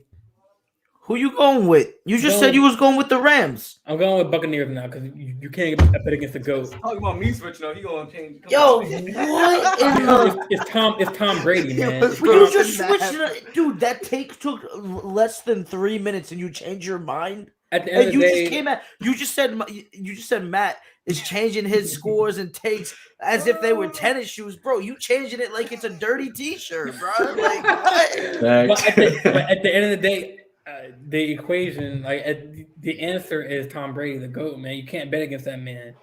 So that's legit the reason. Like, there's no other advantage you see the Buccaneers having in this game besides Brady. Brady and Gronk. That's all you need. Mike Score. Evans. Mike Evans. I'm not Jalen sure- Jalen handles that. I'm not- Jalen handle that. I'm not sure if What Fournette's handle playing. what? No, he's not. Mike Evans. Give me Yeah, a okay. score. Bro, did you see what Lattimore does to this man? Hold I'm Go going ahead, on. go ahead, my bad. Buccaneers. Final score is going to be 30 Buccaneers, 24 Rams. Just the other way around. Oh, so you have it the other way because I had 30-24 Rams, so you have 30-24 Bucks. Okay. Yeah. All All right, go ahead, see Anthony. what Talk to happens. me. My All bad, right. fellas. Game of the week. This is probably the best matchup we're going to get in these playoffs. Yes. If we're being honest. I don't think the Super Bowl is going to be better than this game. And it's happening in the divisional round. You got the greatest player ever, 7 Super Bowls, looking to repeat with the team that he just joined last season against a guy in Matt Stafford who's looking to prove himself, who has always been doubted upon, played at Detroit for all of his career. Like, what worse punishment can you get? And now he's got a chance with this great roster to go out and get a Super Bowl, but he's got to go through Tom first to get to the NFC Championship game.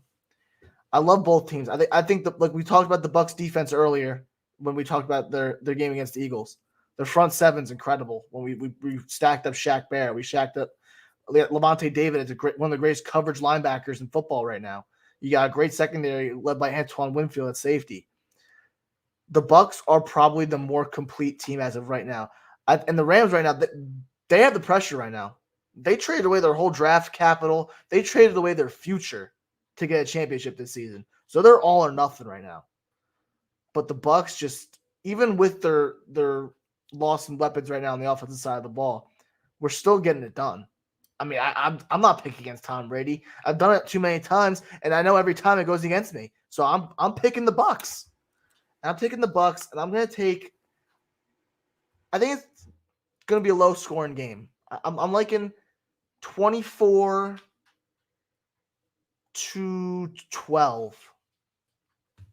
Tampa Bay. Wait, so you think before I go to Maz, so you think Matt Stafford is only going to put up how much? You said 14 or you said 12? 12. You think Matt Stafford and that offense, high-powered offense against that weakened secondary on the Bucs is only going to put up less than 2 touchdowns? If he has 2 seconds to throw, he ain't going to get it to Cooper Kupp. Right. You can say the same thing about Brady now. You can say the same thing. But Brady's got a better O-line. True, but look. Well, Aaron Donald's Actually, coming Aaron out. Donald is different is Wirfs compared- playing? Tristan Wirfs?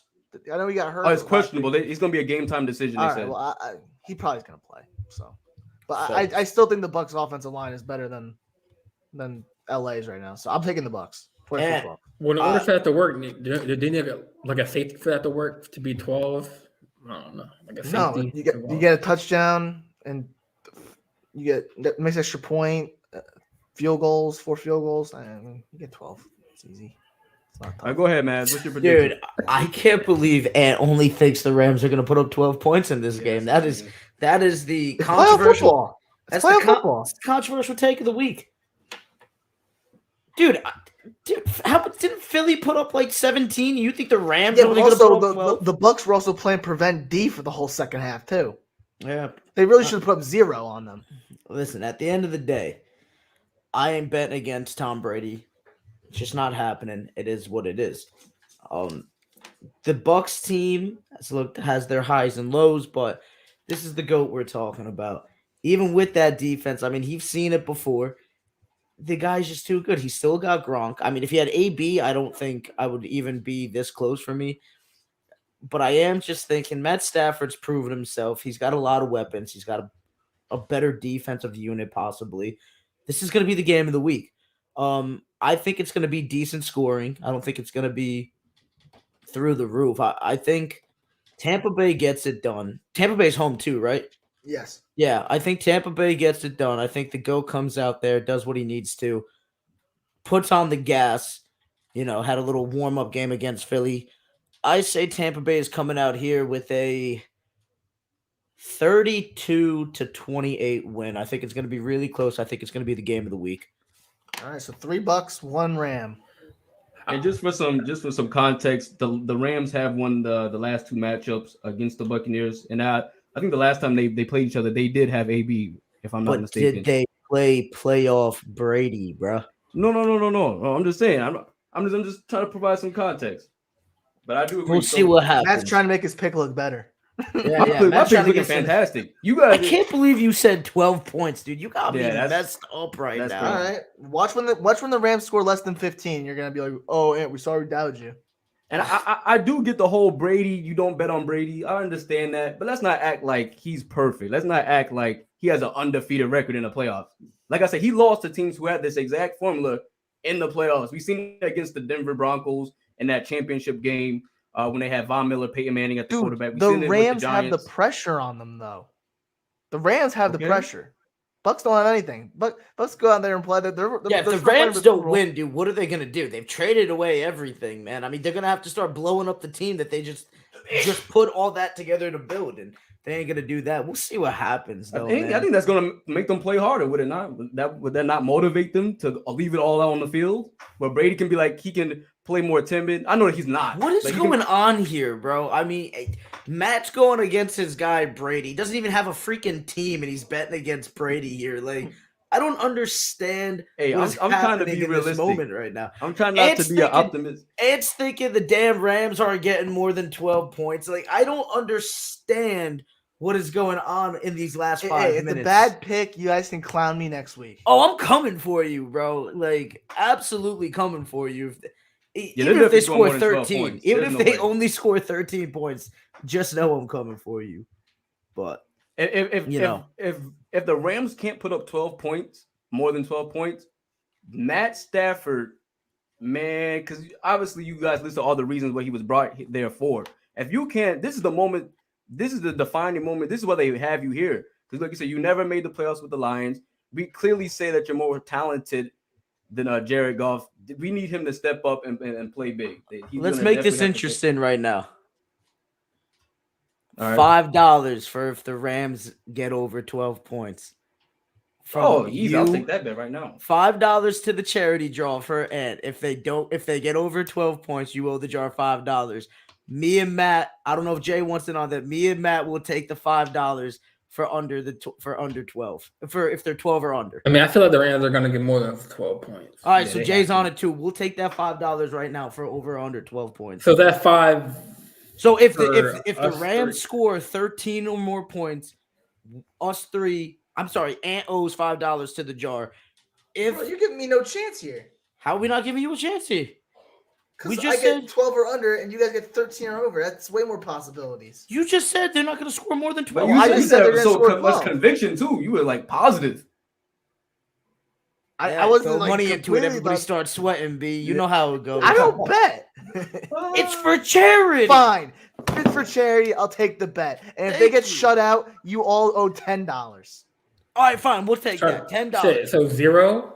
If they get shut out, right? They ain't going to get shut out. No. Listen, if they don't get over 12 points, we all owe $10 to the jar. Deal? Where's Okay. the jar? Where's the jar at? I don't see no freaking jar. It's an Big imaginary J, jar. No. I'm just marking all the. Big J, I owe $4. You owe like 2. Matt owes like One. 1. I owe Ant's one. at 1. And somebody's gonna be boosting their fines come next week. All right, we got to move on to the next game, Bills Chiefs. My prediction for this game, I think this will probably be the second closest game, maybe. Debatable, but I'm gonna say I believe, even though the Bills, like I said, may potentially have the second best, well-balanced team offensively and defensively, Pat Mahomes is just on a tear. They look like the Chiefs of old, man. The energy, the excitement, the creativity on the offensive end. The defense has gotten into a rhythm over the last several weeks towards the end of the regular season. This is going to be a really good game. I could honestly see this one going either way, but I'm going to actually go with the Chiefs. Even though I believe that the Bills are the better team, I just think I don't trust Josh Allen in these big moments. I know he's a young upcoming quarterback. He had an excellent, monstrous game last game. The Chiefs' defense isn't all that, even though they've been playing better as of lately. But I just think Pat Mahomes is going to be the difference maker, man. I just think Pat Mahomes is going to do what he does. I think the Chiefs are going to get an early lead, and the Bills are going to be trying to climb a hole that they dig themselves in early.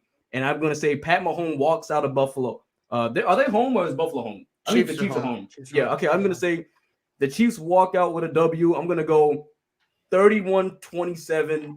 I got Mahomes winning this one. I'm taking this next one, man. I cannot believe you just sat here and said that the Chiefs are a less better team than the Buffalo Bills. I mean, yeah, granted, I'll give you maybe on the defensive side, but overall, the offense is just so overpowering. I mean, really, what is Josh Allen really working with on offense? He's got Stephon Diggs, who's a great wide receiver. Cole Beasley. Come on, dude. Mr. Fumble in Dallas. Austin Come on. Knox. Yeah. And solid. compared to Travis Kelce, compared to the Cheetah, I don't know, man. Clyde's Edward-Helaire too, right? He's out. He's out. Oh, he's out. He's out. Okay. Sure, I'm gonna be honest with y'all. I just sat here, and Patty Mahomes is a generational talent. He's looking amazing. I'm still going with the Bills, though. I'm going with the Bills. Wait, what? Still going with the Bills. I mean, you just hyped up the Chiefs a bit. I mean, you just downplayed the Chiefs a bit. I just hyped them up a bit, but I'm still going with the Bills, and I'm going with the Bills because that Chiefs defense is not great, and I just saw Josh Allen against New England, who's a top 5 defense this year, and absolutely tear it up. I think Josh Allen is going to prove himself. This is the game to do it. I think Josh Allen is going to come to play. And strictly because of how bad that Chiefs defense is and the way Josh Allen came in against the Patriots, I got to rock with the Bills. I think Bills Mafia is walking out of Kansas City with their heads high. I think this is going to be a high-scoring game. This is definitely a game to watch out for. This is the second game of the week for me. I think it's actually might even be higher scoring. I think this game is going to get up there too. I think the final score is going to be like 46-38 Bills Mafia. But before I throw it to Anthony, Mass, who do you think has a better performance in that game? Tom Brady or Josh Allen? I mean, not Tom Brady, excuse me. Patrick Mahomes or Josh Allen? I wouldn't be surprised if Patty Mahomes has the better night. I just think the Bills defense could come up with an interception potentially. So for that, I think Patty Mahomes will have a better completion percentage, but I think he's going to have an interception. So, however, whatever you value more, I think the turnover hurts more. So probably Josh Allen might have the better. I'm gonna say Patty Mahomes is going to have a better night overall, but the Bills are going to come away with it because of the defensive play. All right, go ahead, Ant. All right, so this is an AFC Championship rematch. Last year, same spot, Arrowhead Stadium, almost a full year later. I mean, both teams are coming into this game with colossal blowout wins. I mean, two teams that they really should not have seen in the playoffs. I think the Bills, actually, New England, I should say, should have been in the playoffs, but two teams that they were way better than and they actually overpowered them. And now we're here at a rematch for the AFC Championship game here in the divisional playoff round between two teams who could be the AFC representative in the Super Bowl this year. I was just watching the clip that circulated today. Remember last year when the Chiefs won the AFC, and there's the video of just Stephon Diggs alone in the field, just watching the Chiefs celebrate with the Lamar Hunt trophy, just soaking it all in, getting ready for a redemption year. You know what? And it just stuck with me, man. Stephon Diggs is just a cold-blooded dude. I love the Bills. It's so hard to pick against the Chiefs, though, man. So you were gonna I was about to get hyped. It's so hard, though. Yeah. Go ahead, come on, play it safe, hit it with it. This team has just been since week 10, since they played the Packers. This Chiefs team has just been the best offensive team in football, and their defense has gotten better. I mean, their defense was the worst defense in football through the first 8 weeks, but they've finally gotten it together. I think Clark's back on the defensive line. What's the other guy? Not Frank Clark. The other guy. I couldn't even tell you. Yeah, I'm blanking on his name, but he's a great defensive lineman. Matthews in the secondary. I think Juan Thornhill and Darren Sorensen at safety. They're looking better on the defensive end as of late. And you know what? It's hard to pick against this team. I was just saying, I want to pick the Bills so bad. I want the Bills to win so bad. I want the Bills to go all the way this year. They're my team. I want to see win the championship this year, but I can't base my decision-making off of my emotions because sometimes they get the better of me. I'm taking Kansas City. I think it's going to be a high-scoring game like Matt says. I'm taking Kansas City 41, Buffalo 34. So we all have the Chiefs be able to put up 30 points on that Bills defense. Or the Mets have a different opinion. No, I have a high scoring too. I said what was it, 40? And you wrote that down. You said 46-38. Yeah. I think that Chiefs defense. What did I say? 30-24. 31-27. Okay. I still think I want to see Bills Mafia get it done, bro. Yeah, I'm gonna have to go with the Bills, man. I mean, I hate the reason why I want to. The only reason why I'm picking the Bills over. I mean, there's several reasons, but the main reason why I think the Bills can do it is because, I mean, the Chiefs' offense is stacked. They got Tyreek Hill. They got Clyde Edwards. He ain't playing though. He's not playing. Okay, never mind. So I mean, I don't know who their backup is. But Le'Veon Bell, Jerick McKinnon. Okay, Le'Veon Bell's on the Ravens this year, bro. Jesus Christ. But anyways, that's a fine. That's a fine, bro. Listen. If I'm getting a fine, then Jay's got to get fined because I brought up Clyde Edwards-Helaire 5 minutes ago. We said he was out. My man forgot about it. So if I'm getting in with the Le'Veon Bell, I want Jay hit for that. I heard he didn't. I heard he didn't practice when a couple days ago. So who was that? Clyde Edwards-Helaire. Yeah, no, he's out. But and then another reason why I think that the Bills can do it is because the Chiefs run D has been bad all year. I know when the Ravens played them, I mean, the Ravens, other teams ran through ran it up the middle with them. But they got Singletary. Can we take a vote on that right now? Can we please take a vote? I think he's gonna have a big game. I mean, Ed wants to find him. I don't think that should be a fine. He brought it up in a no. I'm just playing. Let that slide. Yeah, I mean, go ahead, Jake. The run defense is terrible. And they have a back in Singletary. I mean, Zach Moss too, right? Huh? Zach Moss too. They use a tandem. Moss. Yeah, and I remember that picture of Stephon Diggs just looking at just in his feet, and I think he's hungry. And then you got Kevin Knox.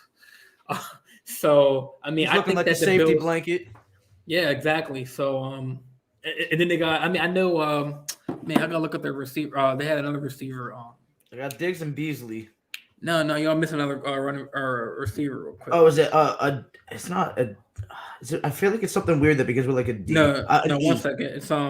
It's Sanders. Emmanuel Sanders. Emmanuel Sanders, yeah. But he had a quiet game last game. He scored a touchdown. Well, the stats.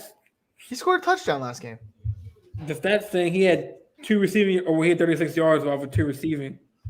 He had 1 TD, but he was I get what you're saying, big dog. Yo, I like to take Big J. So the score's gonna be. I think it's gonna be close because Mahomes is gonna keep it close.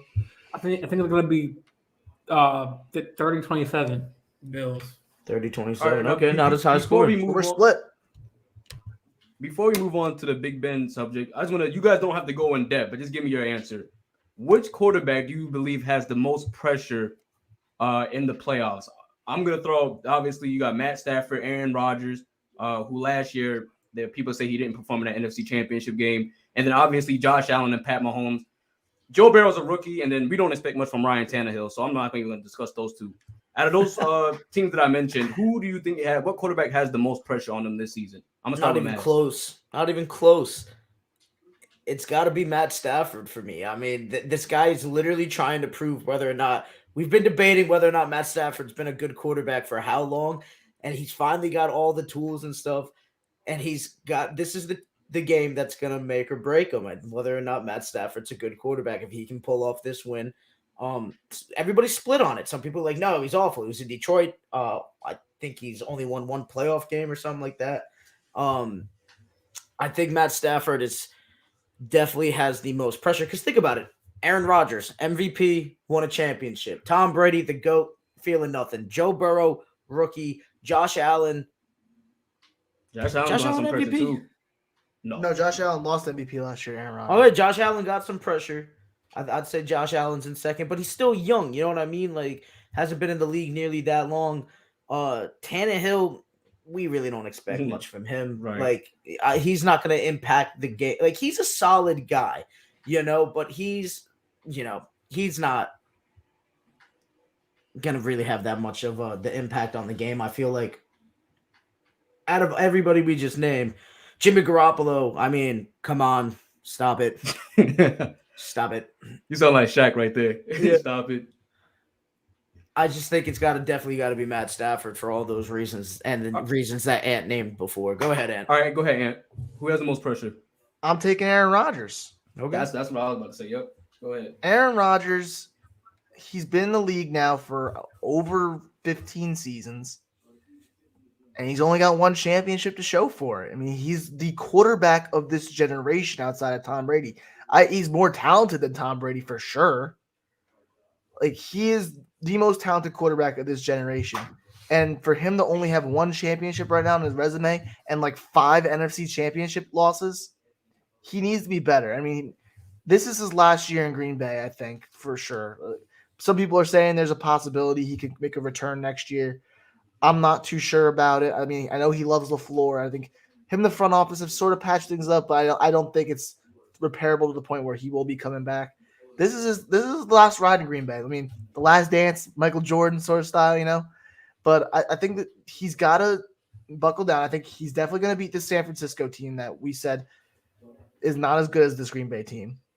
And then he's got to beat either LA or Tampa Bay next week. And it's going to be a tough battle. I think he's got the most pressure on him because he's number 1 seeded also, too. All right, Jordan, what quarterback do you feel has the most pressure going into this round? Or just in general in the playoffs overall? I mean, I think took my answer. I think it's Aaron Rodgers, just because of those reasons, you know. And he was in a situation when he lost to Tom Brady in the it was a NFC Championship game.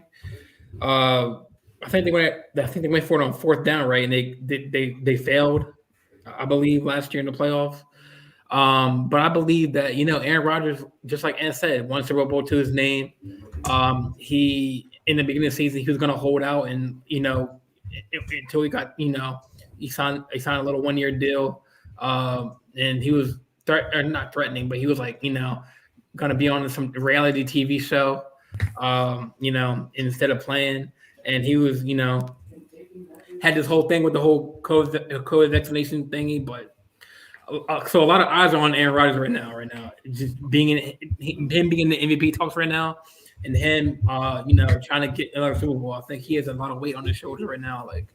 But like Ant said, I think he can get past the 49ers, but I think it's going to be another Buccaneers Packers game. So right. Let me just say that I just want to say this before we go to talk about Big Ben. For Aaron Rodgers' career, kind of reminds me of Stephen Curry. I feel in a way. I feel his regular season play doesn't quite live up to the postseason play. Now, I'm not saying every loss is on Aaron Rodgers. Like, he's had some good games. Sometimes his defense gave up a lot of points, but it feels like he's 1-4 in NFC Championship games. It seems that in the absolute biggest moments, he'll play well, but then when you really need him to come through, he fumbles it. He not literally fumbles it, but he doesn't come through as much as you would think he was for the amount of MVPs he has, for the talent he has around him, and for the talent he has himself. I feel that he doesn't quite live up to his playoff success. Doesn't quite live up to his regular season status. I'm going to disagree with last year. I think last year's an exemption because I think the coaching staff of the Packers truly let him down last year in the championship game. Remember they chose to kick a field goal instead of letting him go for like a 4th and 1. Yeah, at like the Bucs 30. And I was like, why would they do that? You have Aaron Rodgers. Let him do it. Aaron Rodgers has had his moments, but sometimes they've been taken away from him from just stupid coaching decisions. Yeah, I mean, dude, even drafting decisions. They went in the 1st round, took Jordan Love, who's not going to be great. And they instead of getting him help, for crying out loud. I mean, this guy has just been hindered at every space, I feel like. For me, I don't know if he's necessarily Steph Curry, because Steph Curry is kind of in like place that he needs to be. They always get him the help that he needs. Right. I don't know. Aaron Rodgers kind of feels like KD to me, where he's a generational talent, but he kind of gets overshadowed, just like KD can at times by LeBron, as if he's by like Tom Brady. You know, like Tom Brady's like accomplishments. But I think we all think that KD's more talented than LeBron at times, and I think we all think Aaron Rodgers is more talented than Tom Brady. So for me, it's kind of and the way that they walk around with their chip on their shoulders and stuff. I definitely feel like he feels more like a KD to me. But at the end of the day, it is what it is. All right, so before we get up out of here, let's just obviously Big Ben played his last game, what we are considering his last game in that playoff loss against Kansas City. Just talk about his impact on the game and how his career played out. Obviously, first ballot Hall of Famer, in my opinion, 2 Super Bowls.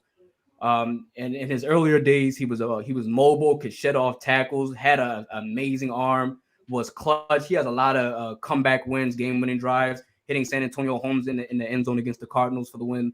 Big Ben, I definitely say he's not in the Brady, Peyton Manning category quite.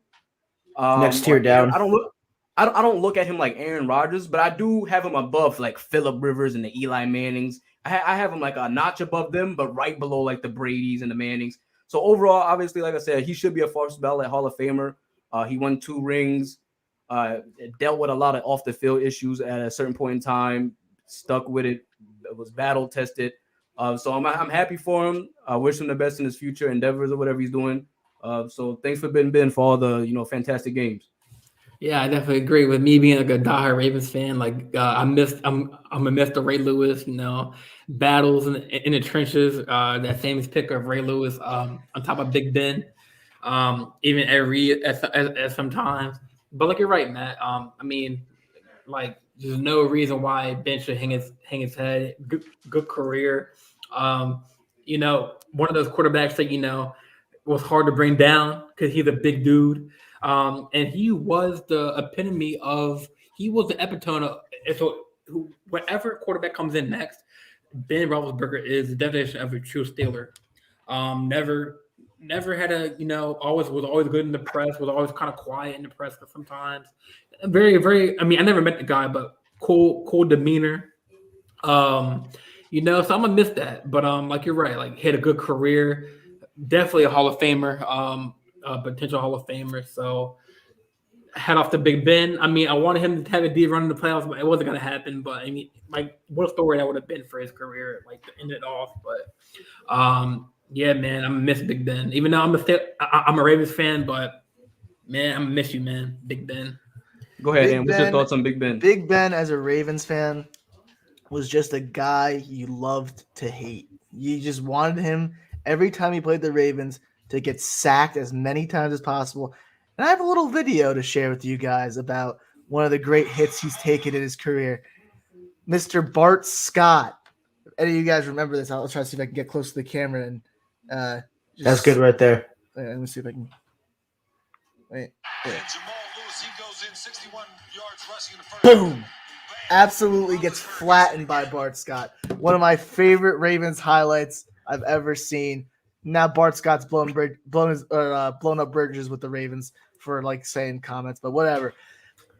Big Ben was one of the greatest rivals of the Ravens in their short 25-year history. He was a great quarterback, 2-time Super Bowl champion. He won Super Bowl 40 and Super Bowl 43.